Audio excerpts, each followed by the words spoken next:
It's like a boxing match. In this quarter is our financial stability and financial health in the hands of an independent Federal Reserve represented by Lisa Cook, Federal Reserve Governor. In this corner, Donald Trump, who's trying to destabilize our economy, turn on the spigots and put them on blast for free money and cheap money by lowering the interest rates, by pressuring Lisa Cook to quit. It's not just about Lisa Cook. It's about hyperinflation. It's about a wrecked economy. It's about Donald Trump trying to wallpaper over his failed economic policies. But there's a new lawsuit to put him back in his place where the Federal Reserve, at least Lisa Cook, is firing back as we expected. Brand new case now assigned to a Biden judge. Do I have your attention? I'm Michael Popok. You're on Legal AF. Let's get to Lisa Cook's new lawsuit. I gave you the preview of what it was going to look like. It's almost identical to what I envisioned. It's asking the judge, it's going to be, as I said earlier, a judge that was appointed by Joe Biden, who has a vast understanding and history of how to control an out-of-control president, including through Jan 6, Judge Cobb. Judge Cobb has now been assigned to the case. Now, Lisa Cook has a seat until 2038. Donald Trump manufactured in a horse and pony show with his prime sycophant and bootlicker, Bill Pulte, who is supposed to have a day job of running an organization that's responsible for making sure mortgages get granted and there's enough liquidity about mortgages and there's enough stability about mortgages. He's not a mortgage fraud investigator. Yet right on time he said, "Oh, I think there's a mortgage fraud problem with an application Lisa Cook made out about a couple of her properties." Oh, all right. Well, let's figure out the paperwork, but it doesn't rise to the heightened level of for cause that the Supreme Court requires to take somebody out of a seat that she's holding until 2038. So this whole battle, you're here on Legal AF. Have I mentioned that? You're here on Michael Popok. Hit the free subscribe button. I'm all fired up.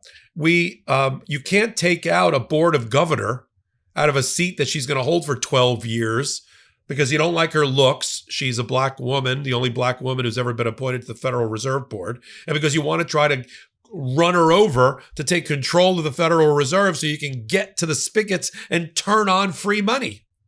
That is terrible. Every country, including America, where the president has somehow gained control of the central bank and destroyed its independence, every country it has led to super hyperinflation, meaning you think things are bad now at the supermarket and the gas pump? Wait till you see hyperinflation, where instead of 3% moving on to 5%, inflation rate, we have 10% inflation rate. Like when I was a kid in the 70s, coming off of Richard Nixon, the last criminal president who undermined the independence of the Federal Reserve. So here, let me read to you from Lisa Cook's suit, which is what I predicted. It is a declaration to have a judge declare that she's not fired and Donald Trump can't fire her under these flimsy allegations and to reinstate her with an injunction. Look, there's a meeting coming up in the next few days for the board to make a decision ultimately that she's a part of about interest rates.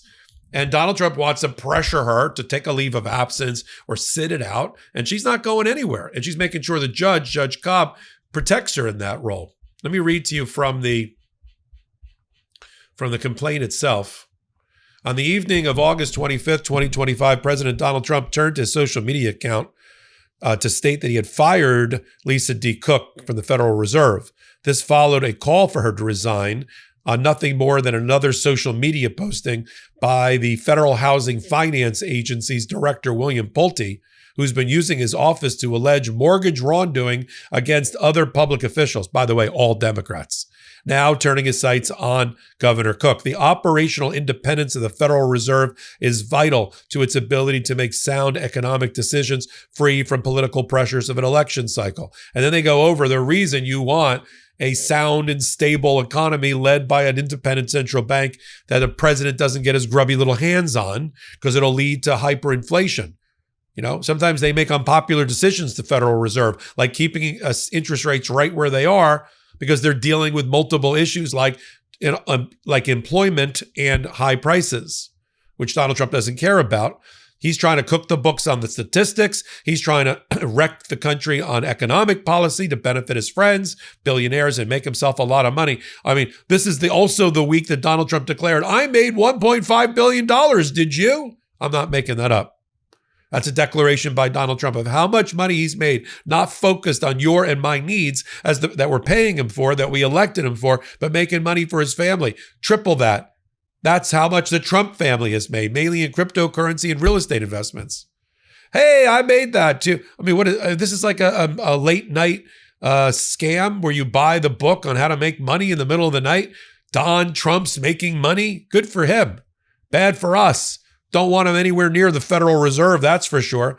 In the complaint, they outline, and I'm going to post this on Legal AF Substack, they outline all of the places where, in the law, where just cause is defined, which is generally defined as inefficiency, which is self-dealing, putting money in your pocket, theft of honest service, neglect of your duty in your job, malfeasance in your office, not like checking the wrong box on a mortgage application. She's not really even defending herself on that, because she's like, even if that were the case, and it's not, and even if that were the case, there's not sufficient evidence to take her out of her job on the Federal Reserve.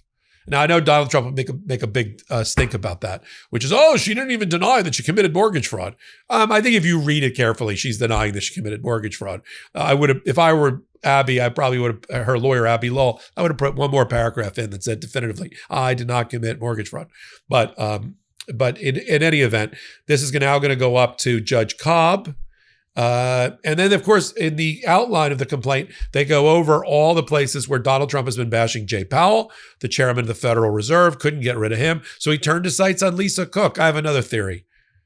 A board of governor appointed by Biden named Kugler decided she'd had enough and threw in the towel about 2 weeks ago.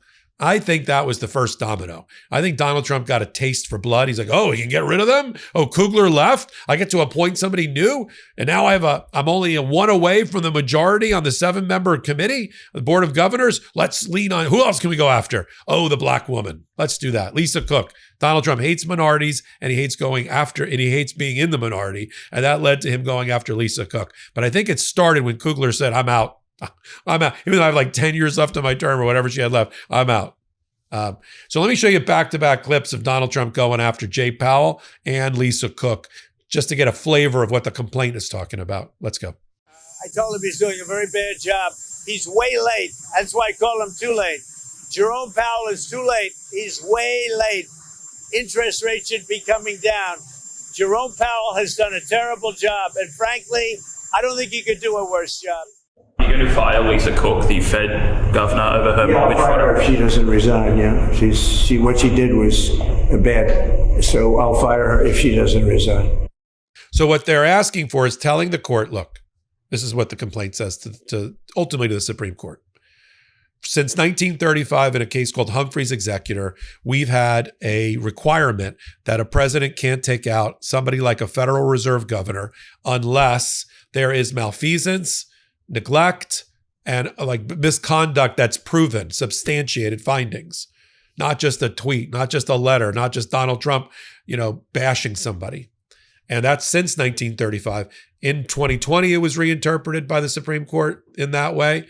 And just in May, in a case involving Gwen Wilcox, who used to be the head of the NLRB, the National Labor Relations Board, until she got axed, they said, well, Trump's allowed to fire her, Gwen Wilcox, but he can't go after the Federal Reserve. I mean, the case had nothing to do with the Federal Reserve other than Wilcox raised the Federal Reserve as an example, like, what's next? The Federal Reserve chairman being fired or board of governors? And they said, no, you get to be fired. This is sort of sad. You get to be fired, Gwen Wilcox, but not the Federal Reserve, because that's the one that we say has to be for cause. So they put a ring fence and a protective fence around the Federal Reserve, which now Lisa Cook is understandably using. What's going to happen next? Judge Cog will hold a hearing because right now the Federal Reserve is taking the position that she's still a governor. We got meetings coming up. We got meetings going on now. We got work to do. Until she is removed by a trial court, she's not going anywhere. They're not, the presidential firing has to be litigated in the courts before it's successful. So they're standing, I guess, by her side is the one way to put it. She's not taking a leave of absence. She's not succumbing to the pressure. And she's got a really great lawyer at Abby Lowell who will bring this case to a conclusion. And hopefully an injunction being issued by the judge in the next week or so. We'll follow it all right here on Legal AF. Join us on Legal AF Substack, where I'll post the complaint and other information as it continues. I'll do lives there twice a day. I pull people together in a live, get 3,000 or 4,000 people together. We talk about the issues that just have happened, like fresh out of my printer, fresh off my computer screen, that I think you need to know at that particular moment. I do that twice a day. If you become a subscriber, you'll be able to know about these notifications. And in addition, if you become a paid subscriber, that really helps fuel what we do here on Legal AF. So until my next report, I'm Michael Popok. Can't get your fill of Legal AF? Me neither. That's why we formed the Legal AF Substack. Every time we mention something in a hot take, whether it's a court filing or a oral argument, come over to the Substack. You'll find the court filing and the oral argument there, including a daily roundup that I do called, wait for it, Morning AF. What else? All the other contributors from Legal AF are there as well. We got some new reporting. We got interviews. We got ad-free versions of the podcast and hot takes. Where? Legal AF on Substack. Come over now to free subscribe.